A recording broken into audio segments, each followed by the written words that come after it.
la palabra hablada tuvo fuerza. Y entienden muy bien los judíos eso. Por eso cada palabra que anuncian los judíos, para ellos tiene un significado. De tal manera que dicen, antes que tú hables, tienes que meditar qué es lo que estás diciendo. Porque va a causar efecto después. Va a traer efecto para bien o para mal. Entonces, hermanos, el matrimonio o el noviazgo que había obtenido María y José era serio, no era nada como que a ver qué pasa, como muchos de nuestro contexto es lo que se dice, ¿verdad? Vamos a formar una relación de noviazgo a ver qué pasa, a ver si nos entendemos. Ellos no comprenden esa situación, ellos dicen esto va en serio, esto es lo que se tiene que hacer. Entonces, amados hermanos, vemos que algo importante aquí es que el ángel está anunciando al Señor, al Salvador, al Emmanuel, al Dios con nosotros. Entonces debió de haber sido algo importante, pero también algo incomprensible para María, porque hace una pregunta a ella. ¿Cuál es la pregunta que hace? Es, ¿y cómo será esto? No conozco varón. Cuando dice eso, hermanos, cuando dice no conozco, ¿cómo será esto? No conozco varón. Ella está diciendo, no he estado con un hombre. ¿Cómo puede ser? Porque lo natural para que haya un embarazo es que un hombre y una mujer tengan relaciones. Entonces ella no entiende, no comprende eso, cómo va a ser. Pero el ángel dice, que va a nacer, no va a nacer como nace un hombre normal.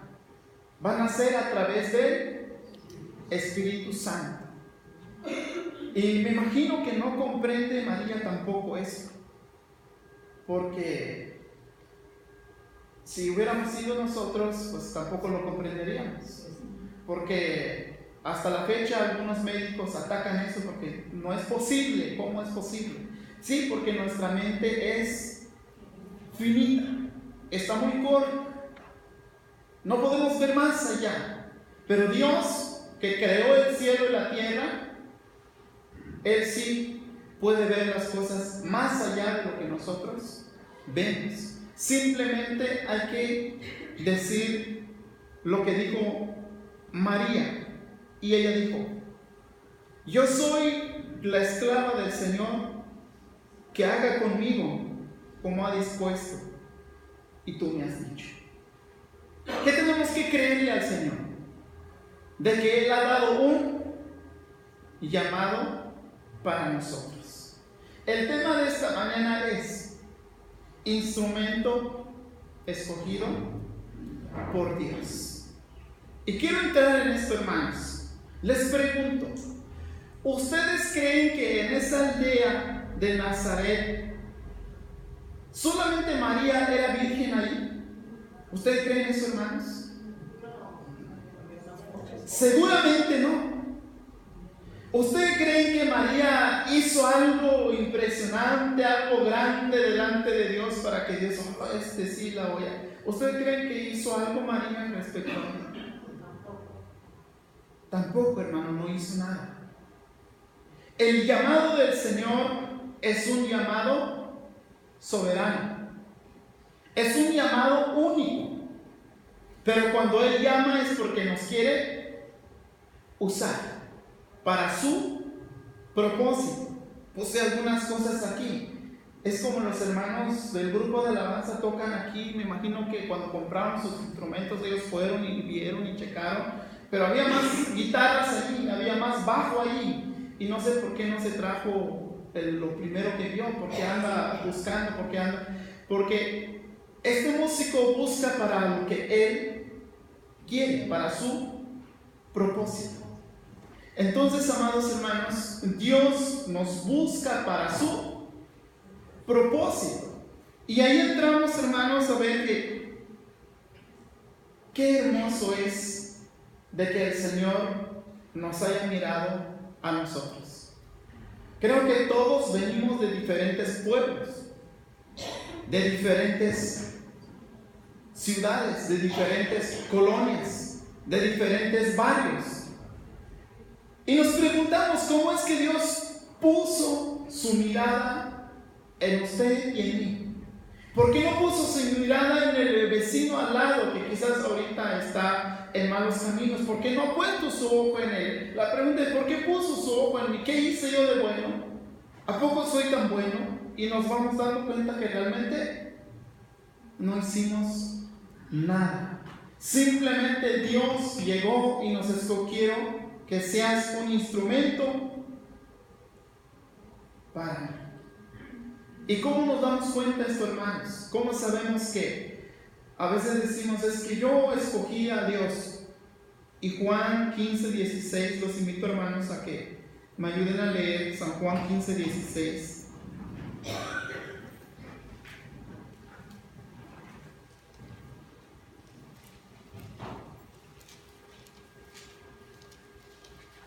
Si alguien no tiene, hermanos.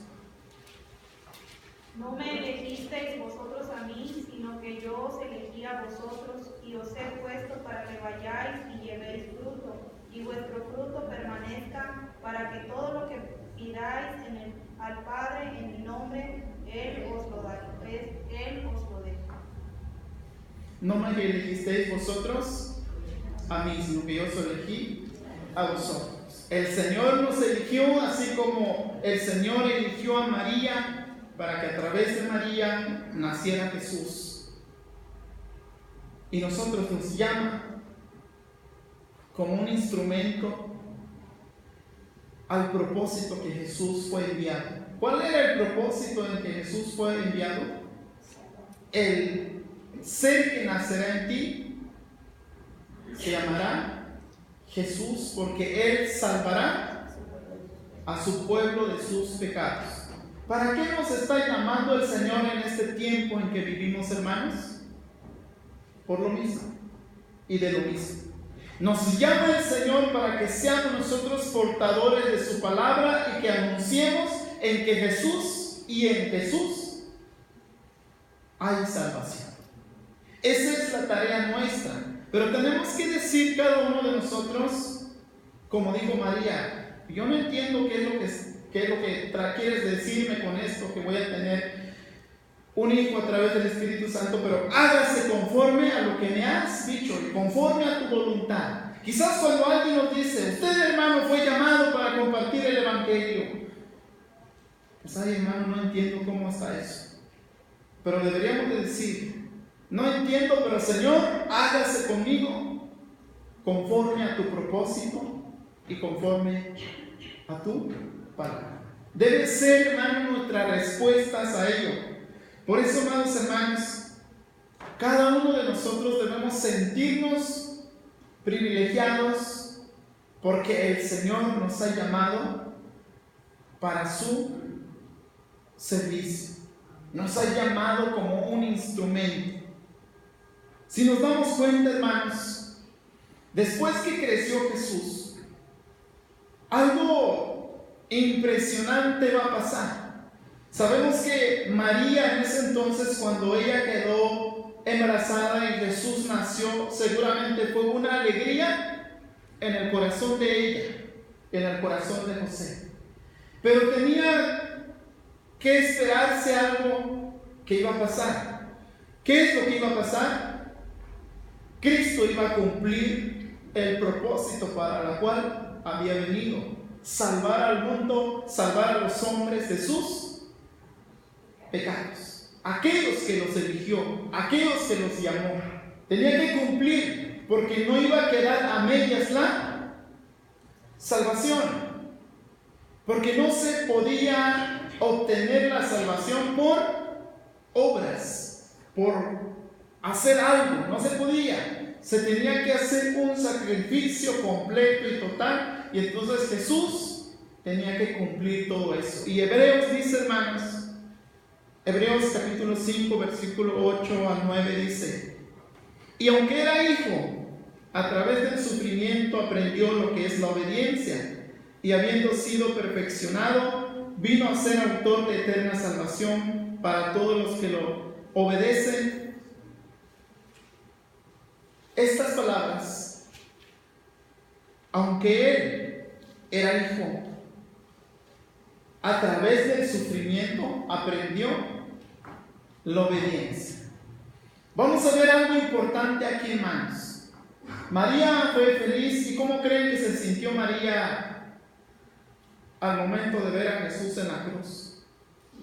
Ella con sus sentimientos como mujer y como madre, ¿cómo creen que se sintió? Debió de haber un dolor. Y el llamado que nos hace el Señor precisamente es igual. Y ahí es donde entramos en lucha nosotros. Porque pensamos, hermanos, que el llamado del Señor va a ser en constante alegría y en constante gozo.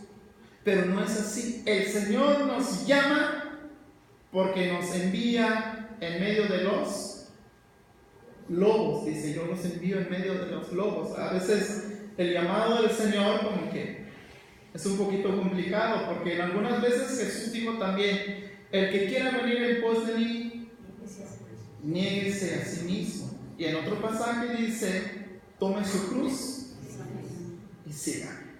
¿Qué significa la cruz? En realidad significa dolor, significa sufrimiento.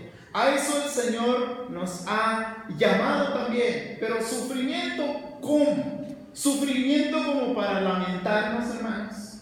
No, es un sufrimiento que nos va a fortalecer, que nos va a llenar de querer hacer más. Quise hacer una comparación, pero yo dije, esta comparación no tiene que ver nada con eso. No sé si alguna vez, amados hermanos, comió algún tipo de chile que pica, pero pica rico, de tal manera que te pica, pero sigues comiendo y quieres seguir comiendo. Es decir, ¿cómo es que a veces con un chile te gusta sufrir? Y si ya te picó, pues déjalo. Pero no, como que sigues ahí comiendo. Y pensé en eso. Debería de ser nuestra fe y nuestra entrega al Señor de ese mismo modo. Están pasando situaciones, pero eso me anima a que yo continúe. Eso me anima a que yo siga adelante, porque sé que por un propósito he sido llamado, porque soy un instrumento. Les hablaba del instrumento de músico. El instrumento de músico, una guitarra, un teclado, un bajo, no tiene sentimientos, pero nosotros sí tenemos sentimientos. Cuando el Señor nos usa, debemos, hermanos, sentirnos muy agradecidos y muy privilegiados, amados hermanos. Y hay ciertas cosas para lo cual, hermanos, debemos de ser instrumentos. Porque el Señor, si el Señor aprendió a humillarse, Pablo dice en Filipenses también, que se hizo obediente hasta la muerte y muerte de cruz. Es decir, Jesús se hizo obediente hasta llegar a la consumación del propósito para el cual había sido enviado, es decir, de la salvación. Cuando Él dijo, consumado es, inmediatamente dice, Padre, en tus manos encomiendo mi espíritu, porque Él había cumplido su propósito en salvar a aquellos a los que nos llamó, a los que conoció desde antes de la fundación del mundo. Y ese que conoció es usted y yo. Y la pregunta es, hermanos, ¿se siente usted como instrumento de Dios? ¿Siente en su corazón el decir, sí, yo soy instrumento de Dios? ¿Y qué tengo que hacer como instrumento de Dios? Hablarle a los demás del amor de Dios que me ha puesto en mí. ¿Y cómo se muestra el amor, hermanos? No se muestra con palabras, se muestra con hechos. Sí, se muestra con hechos.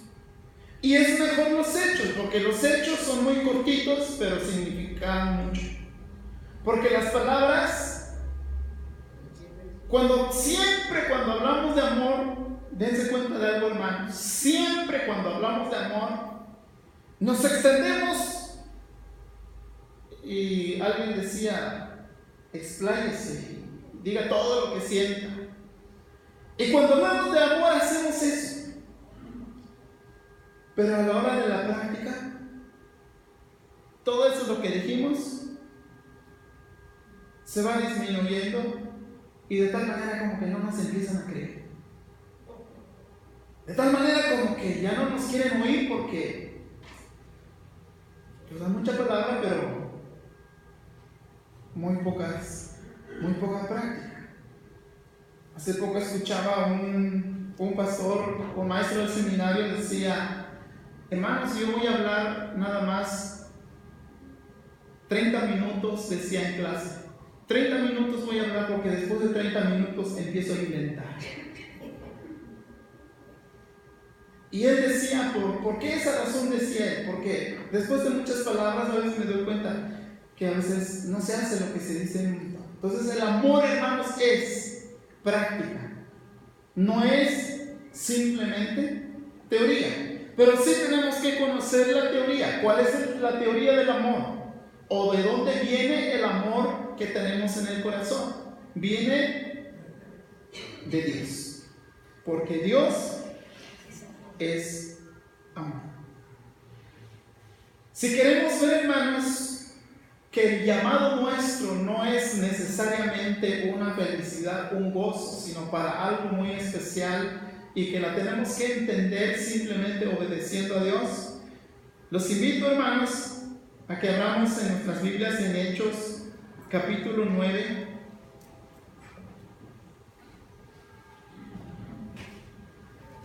Hechos capítulo 9, hermanos, en sus versículos 15 y 16.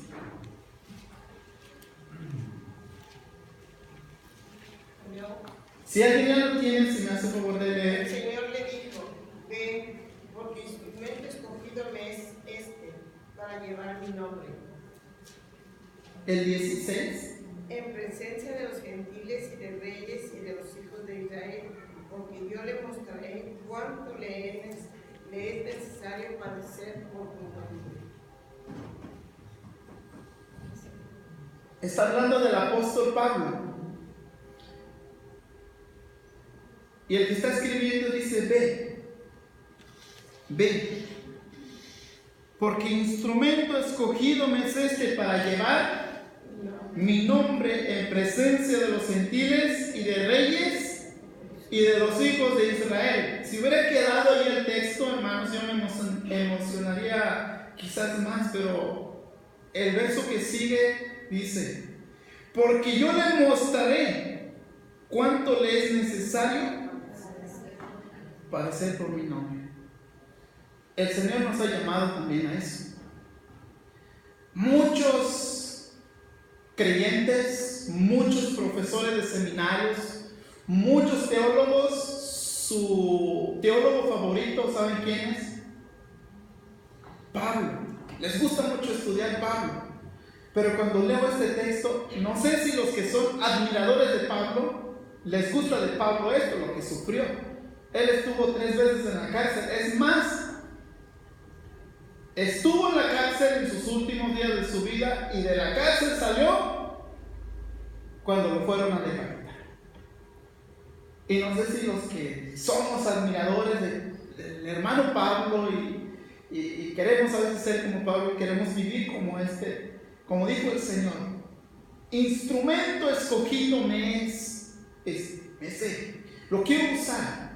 Porque quiero enviar a los gentiles, quiero enviar a los reyes. Nosotros, hermanos, ¿cómo nos gustaría, verdad, ir a predicar ahorita en diferentes lugares con los altos funcionarios y entrar ahí? Pero no sé si nos gustaría padecer, porque llegamos ahorita, hermanos, hablando que quizás en la Cámara de Senadores o de Diputados, ahorita entramos, abrimos la puerta. ¿Qué es lo primero que nos harían ahí llegando, hermanos? Pues que no eres bienvenido y si quieres entrar y no obedeces, que no puedes entrar, te van a llevar a la cárcel. Y alguien se atrevería como que a insistir hasta que yo entre. Pues yo creo que la primera estaríamos de regreso y angustiados. Pero el Señor nos ha llamado a eso, hermanos. Y no solamente allí, nos ha llamado al área donde vivimos, a los vecinos. Cuando le predicamos a los vecinos, no sé si le ha tocado a un vecino que no le gusta la palabra del Señor. Quiere llegar a predicar y lo primero que le hace es correrlo. Y ha insistido, o esa vez ya vi que no quiere nada y hasta aquí. ¿Yo para qué voy a sufrir enseñarme si no quiere? El Señor le dice a Pablo, voy a enviarte, pero es para que te des cuenta cuánto es necesario que padezcas por mí. No. Entonces, amados hermanos, el Señor nos ha llamado como y para ser instrumentos de Él. Un escritor dice, la elección de Dios quiere decir a menudo y al mismo tiempo felicidad y gozo, pero también quiere decir angustia, porque se debe de llevar la cruz. La inquietante realidad es que Dios no escoge a una persona para darle tranquilidad y comodidad y disfrute egoísta, sino para una misión que requerirá todo lo que la mente y el corazón y las fuerzas puedan dar de sí. Eso lo dijo un escritor. El llamado del Señor no requiere solamente un resultado de amor, de gozo, de paz, sino muchas veces de dificultad, muchas veces de angustia. Pero ¿qué es lo que nos va a dar fuerza, hermanos? ¿Qué es lo que nos impulsa? Me he dado cuenta de algo, hermanos. Los primeros creyentes, de la primera generación de creyentes después de Jesús, la muerte de Jesús, comenzaron los discípulos a predicar. En el año 60, 65, 70, que es donde hubo la peor persecución de la iglesia, me he dado cuenta de algo en la historia. Mientras más perseguido fue la iglesia, más creció. Y mientras la iglesia no se le dice nada, están dormidos. Y me llama mucho la atención ahorita porque en el área del contexto nuestro están saliendo temas que tienen que ver dentro de los gobiernos, y el gobierno está queriendo hacer muchas cosas, y me llama mucho la atención. Creo que es un llamado del Señor para que la iglesia levante su voz, porque si no hace nada el gobierno, también nosotros vamos a estar cómodos y sin decir nada. Pero como ya se levantaron aquellos, a nosotros nos tenemos que levantar, a proclamar la palabra, lo que dice la Biblia, lo que dice la palabra del Señor. Entonces, hermanos, puede ser un llamado del Señor, porque el Señor, ¿saben, hermanos, a qué vino? ¿Qué es lo que vino a hacer el Señor? Para ir concluyendo, hermanos, en el texto en que leímos, hermanos, en Lucas capítulo 1, el verso 51, hermanos, dice la palabra del Señor. Lucas 1, versículo 51 dice: hizo proezas con su brazo, esparció a los soberbios en el pensamiento de sus corazones. La venida del Señor, el nacimiento, la vida y la muerte de nuestro Señor Jesucristo vino a traer fin al orgullo humano. En el tiempo de Jesús, los fariseos, los saduceos, los celotes y todos aquellos grupos religiosos se creían los más espirituales, decía un profesor, se creían los más corbatudos y salían caminando en la calle. Yo soy el más espiritual y ustedes no valen nada. Jesús vino a quitar eso, el orgullo del hombre. Vino a humillar, dice, a los soberbios, y vino a exaltar a los humildes.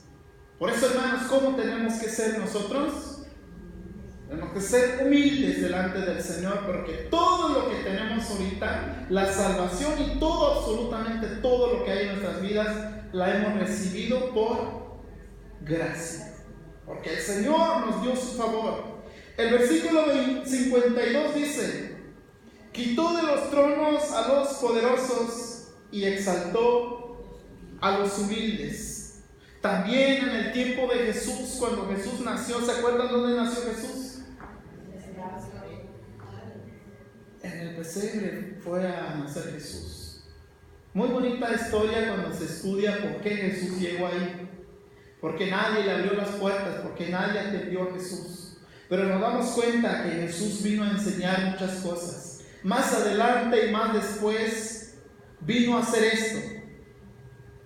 La venida del Señor Jesús representa en nuestras vidas la consumación y el desarraigo de la etiqueta social.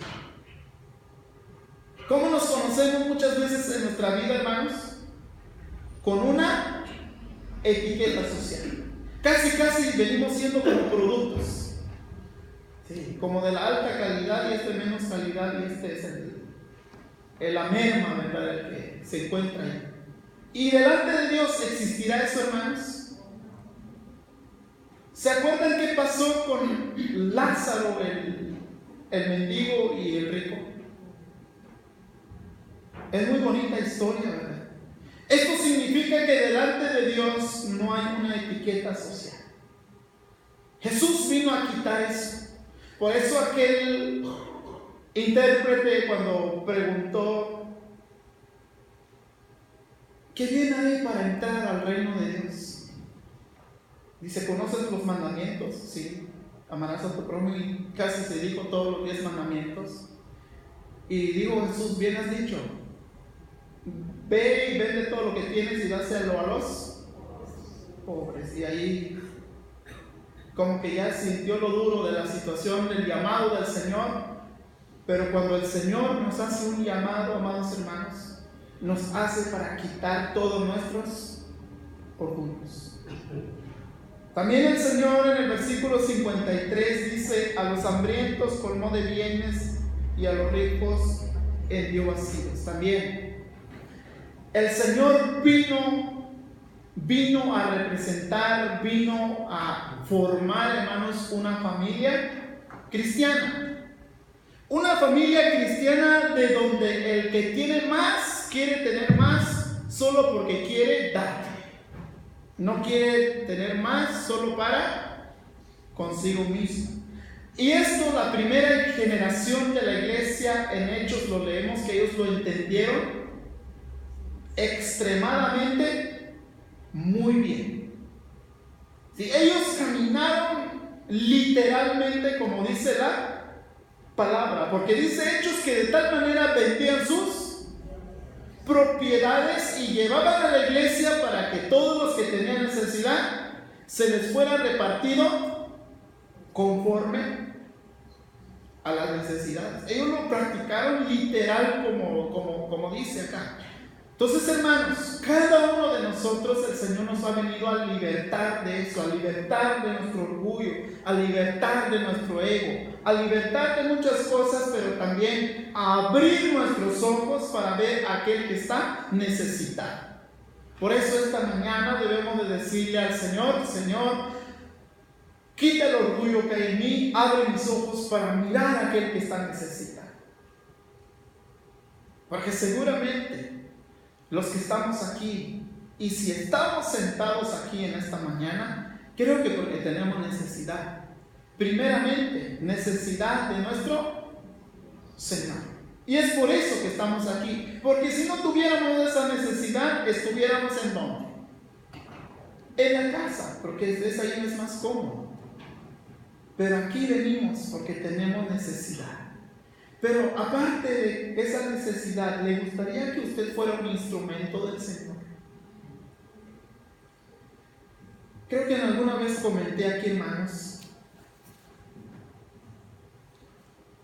que se siente muy bonito cuando alguien ora por nosotros. Alguna vez alguien me ha dicho: pastor, voy a orar por usted. Y viera cómo se siente tan bonito que alguien diga: voy a orar por usted. ¿Le gustaría ser un instrumento del Señor? Para que el hermano que esté a su lado, cuando ve, me llama mucho la atención, hermanos. Hay una generación de predicaciones o de predicadores que dice: Veo en ti, y a veces usan mal lo que a veces llaman, es que Dios me está diciendo. Y a veces dicen, Dios me está diciendo, veo en ti que hay una tristeza, hay problema. ¿Cómo se ve una persona cuando tiene problemas, hermanos? Se ve en su rostro. Se ve en su rostro. Entonces, hermano, ¿le gustaría ser usted ese instrumento de decirle, hermano, le pasa algo, puedo orar por usted? ¿Hay alguna necesidad, hermano? ¿Le gustaría ser ese instrumento, amados hermanos? Quiero que sepa que el Señor lo ha llamado a usted para hacer eso. Lo ha escogido a usted para que lleve el mensaje del Salvador. ¿Cuál es el mensaje? De que Dios nos ama y Él nos ha traído salvación a nuestras vidas. Los invito, amados hermanos, a que nos pongamos de pie y que esta mañana le digamos al Señor, Señor, ayúdame a ser un instrumento. Bendito Dios, te damos gracias en esta hora, Padre, porque eres bueno en gran manera, Señor. Así como elegiste a María como un instrumento, recibió tu gracia, recibió tu favor. Así nosotros nos has llamado, Señor. Hemos recibido tu gracia y hemos recibido tus favores. Y estamos aquí, Señor. Y queremos responderte, Señor, como respondió María. Señor, hágase conforme a tu voluntad. Úsanos como un instrumento tuyos. Ayúdanos a trabajar. Ayúdanos a vivir en tu obra. Porque queremos sentirnos como un instrumento delante de ti, Señor. Usa mi vida, usa mi ser, usa la vida de mis hermanos, usa sus corazones, usa sus palabras, usa sus pies, sus manos, todo su ser, para ser compartido el evangelio del amor, el evangelio de la gracia, el evangelio que trae vida eterna. Te pido, Padre, en el nombre de Cristo Jesús. Amén, Señor.